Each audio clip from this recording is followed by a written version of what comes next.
Military leaders from around the world are set to meet next week to shore up plans for Ukraine's security in the event of the U.S. brokered ceasefire deal. The announcement of the summit comes after what's being called the Coalition of the Willing met online for a second time, adding pressure on Russian President Vladimir Putin to accept the ceasefire deal. The Kursk region is hotly contested, on the ground and on the global stage. This video, published by the Russian Defense Ministry, shows the war-torn town of Sudza, which the Russians claim they retook from Ukraine in an offensive on Thursday. Volodymyr Zelensky has accused Russia of trying to achieve a stronger position before any ceasefire. And says Putin is lying about troops being in danger. The Ukrainian side has a presence in Kursk. The encirclement of the Ukrainian military is a lie by Putin. There is no encirclement. Zelensky was one of more than 24 world leaders who joined a virtual summit hosted by the UK Prime Minister to shore up support for Ukraine. Sooner or later, Putin will have to come to the table. So this is the moment. Let the guns fall silent. Let the barbaric attacks on Ukraine once and for all stop, and agree to a ceasefire now. 2 weeks ago, Starmer formed a coalition of the willing in response to Trump's wavering support of Ukraine. At this meeting, leaders agreed it was time to move into an operational phase to explore security guarantees and how a ceasefire could be monitored. Our militaries will meet on Thursday this week here in the United Kingdom to put strong and robust plans in place to swing in behind a peace deal and guarantee Ukraine's future security. President Trump has offered Putin the way forward to a lasting peace. Now we must make this a reality. For now, any ceasefire deal remains uncertain, much like the fate of this Russian town. And for more, let's bring in military analyst Marina Miron from King's College London. Marina, welcome back to DW. So we just heard there that Russia is reporting territorial gains in Kursk, but Ukraine is denying this. So who's telling the truth? Which side is in control of most of the Kursk region at this stage? Good evening, Mariana. Well, the problem is that in wars, both sides will say whatever benefits them, meaning that the truth is somewhere in the middle. And probably the most secure way is to look at geolocated footages from drones from both sides to see where exactly the line of contact is. It is sure that the Ukrainian troops have lost Sudzha and they are not holding much territory there. And there is already, if we look at the map and if we look at the geolocations of the footages posted for the past 2 days, the Ukrainian troops have no way of sustaining their contingent there. And so it looks very much like an encirclement. However, for the Ukrainian side, it has been a very important operation, specifically politically. Therefore, it is to be expected. We've heard General Alexander Syrsky saying on Tuesday that there was no risk of encirclement. Then later on, we've seen reports of the Russians retaking Sudzha.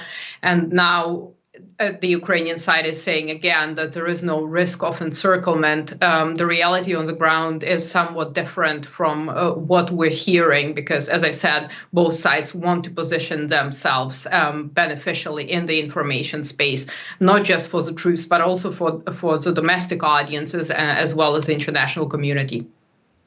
Well, Zelensky is also accusing Russia of doing everything to prevent a ceasefire and slowing things down. What's your assessment? My assessment is that a 30-day ceasefire is not a very reasonable offer. If we look at the military history, I think what the Russians are trying to push for, of course, is something reminiscent of the Treaty of Versailles in June 1919, which effectively ended the First World War. And before that came, there was an armistice signed on November 11th, 1918. So this is something that the Russians are pushing for. What they are trying to say is, well, now we're winning on the battlefield. We pause for 30 days. Ukraine will regroup, recover. Well, Russia could do the same theoretically. And then the fighting continues, and that is not a solution. So they want something more permanent from their side. But of course, they also want to win time to take as much territory as possible. So they are not saying no, but they're not saying yes to the current proposal. And this is a problem, because by the time you reach some sort of an agreement, you will probably see Russian troops having advanced much further. That being said, the weather that is coming right now in spring is not very favorable for any offensive operations. But that is aside, the fear here is that Ukraine will rearm. And so, yes, from Ukrainian perspective, the Russians are dragging out things. From the Russian perspective, 30-day ceasefire doesn't make any sense, because the hostilities will then continue as before. You just pause it for 30 days. It doesn't make any logical sense. All right. And yet, if a ceasefire does somehow happen, the UK and Europe say they're working on a way to support Ukraine, but without help from the US. How would this work? That is a good question. I don't know how it's going to work, because Europe and UK, they don't have those capabilities. And we've heard Keir Starmer stressing again that the Europeans and the UK count on the support of the United States. However, nothing has come from the United States as of yet. Therefore, supporting Ukraine the same ways that Ukraine has been supported, yes, but we have to understand that any sort of troop deployment might be very difficult in terms of sustaining the troops there, in terms of getting the logistics sorted out. And we have to remember that if the ceasefire takes place along the line of contact, which is over 1,000 kilometers long, you need to have a certain troop density. And of course, we also have the Russian side, which will probably use its nuclear deterrent to say that they don't want any European troops on Ukrainian soil. And we will also get an issue if the Russians target European troops. Is Article 5 going to be invoked? Are Americans going to jump in or not? And it creates all sorts of dilemmas, which is why the Europeans are counting on solid US support for this mission. And I think that until we get some sort of an agreement from the United States, I don't think that there might be a troop deployment to monitor anything, because at the end of the day, we see that the United States and specifically Trump administration is leading the talks with the Russian side. So it looks like whatever the Americans and the Russians agree upon, Europeans will have to follow, because they just don't have the military capacity to dictate their own rules here. That was Marina Miron, military analyst at Defense Studies Department of King's College London. Marina, thank you as always. Thank you for having me. Right, let's get more with Kristine Berzina from the German Marshall Fund in the United States. Kristine, good to see you. At the moment, the UK and Europe are working as quickly as they can on a way to support Ukraine if a ceasefire happens without help from the US. How is the plan coming together? What is the plan at this point? The plan is evolving day by day, and the recent report that you just had is about the preparations for now a Thursday meeting for the Coalition of the Willing, 25 European countries and a bunch of other allies to come together and provide military troops to be part of a potentially peacekeeping force. This is an important part for the Europeans, because they are trying to define how they can come to the table and how do they provide a meaningful role for ensuring Ukraine's further security. This naturally is about Ukraine, but it's not only about Ukraine. It's about the rest of Europe's security as well. In many ways, this response, the Starmer initiative, but also Macron more recently also convened military leaders on this issue. This European initiative is an answer to the question, is Europe a player here at all? There has been a less encouraging feeling from Washington about the importance of Europe in the negotiations. Europe has not gone to Saudi Arabia to be part of these initial talks. So the European contribution looks to be practical, operational, and military. How does Europe make sure that war doesn't re-erupt once war ends? So you think at this point, if Putin can't live with that European presence, Ukraine can't live without it, what happens next? The Europeans want to make sure that a presence does happen. Putin might not like a lot of things. Putin doesn't like the fact that he doesn't have the 4 different oblasts, the territories of Ukraine that he wants entirely for himself. Putin does not want the present government to be in power in Kiev. He doesn't want this democratic rule to be in power in Kiev. So there are many things that Putin does not want that he is probably not going to get. And it feels like from the initiative that the Brits and the French and broadly many allies are taking, a European presence is something that Putin may not want, but might just have to live with in Ukraine as well. Right. The rationale that Putin used for invading Ukraine, it sounds very familiar to some of the conditions for a ceasefire. Do you think, is there anything that points to the fact that he's going to be flexible enough to give up on any of his demands at this point? Not in the first push. Putin has not been able, with his military means, to attain what he wanted before he went for the full-scale invasion. He has not changed the government, toppled Ukraine, made it entirely into a vassal state that does exactly what he wants. This is Putin's aim. He has not been successful. Now this is Act 2. What he didn't attain through military means, he's going to try to attain through diplomatic ones. He's going to try to convince the new actors at the table, notably the Americans, that he deserves to get what he wanted from the very beginning.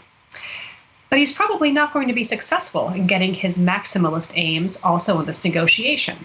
But Putin is Putin, and Russia is going to come with a very strong force and strong stance at this table to try to demand what they want, which is why the preparations from the European side are so important to provide competent military possibilities to support Ukraine and to support a ceasefire moving forward. This is not going to be a swift negotiation. We're going to see a lot of thinking from the Russian side, as we have seen since the announcement from the Ukrainians this past week that they would be happy with a 30-day ceasefire. And we'll go through many iterations of what is acceptable. And it's important for the Europeans and for the Ukrainians to really stand closely together and say that they're not going to stand for everything that Putin wants. Yeah, you talk about competent military capabilities. Let's circle back to where you started. At this meeting, the leaders talked a lot about building up Ukraine's defences and army. But what progress is Europe making on building up their own defences and stockpiles of weapons and capabilities to produce those weapons? Moving much faster in the last 2 months than they have in the last 3 years, and that itself was a tremendous step forward from where Europe was in the past few decades. Europe has felt that there wasn't a need for the kind of large-scale territorial troops that would be required for territorial defense. Certainly that was no question about needing something like that prior to 2014 in Crimea, 2022, more of a wake-up call, but frankly 2025 and the sense that Europe needs its own capabilities, not just relying on American ones, that is kicking things into higher gear. The German piece of this is probably the most important, because Germany is moving quickly to take off the debt brake for defense issues and also to expand this kind of vision to permit more collective purchasing, borrowing at a European level, also in a coalition of the willing level on certain significant military steps. There is much more movement right now. There's going to need to be a lot more money in each individual member state, in each European ally, but also at a European level in order to make very large orders to build out defense industry, to get factories up and running, to have the kind of supplies that would be necessary to make sure that a war will never happen. If Russia looks across at Europe and doesn't see warehouses stockpiled with weapons, does not see air defense systems, does not see a will to engage in military activity, how would they not make the same assumption they made in 2022 that they can cross the border and attain anything that they want? So if Europe wants Russia to look at it as a serious military entity, that there is significant deterrence capability in Europe, that it has to spend, it has to produce, so that it hopefully never ever has to use that, because Russia sees that it's not going to be a swift victory. Russia thought it would have 3 days to Kiev, that it could use a bit of its military power to attain a tremendous victory. It got bogged down. It did not attain that. And certainly Russia should understand that any kind of military threat against Europe would face even worse results and should never be attempted. Kristine Berzina from the German Marshall Fund of the United States. Thanks so much for your input. Appreciate it. Thank you.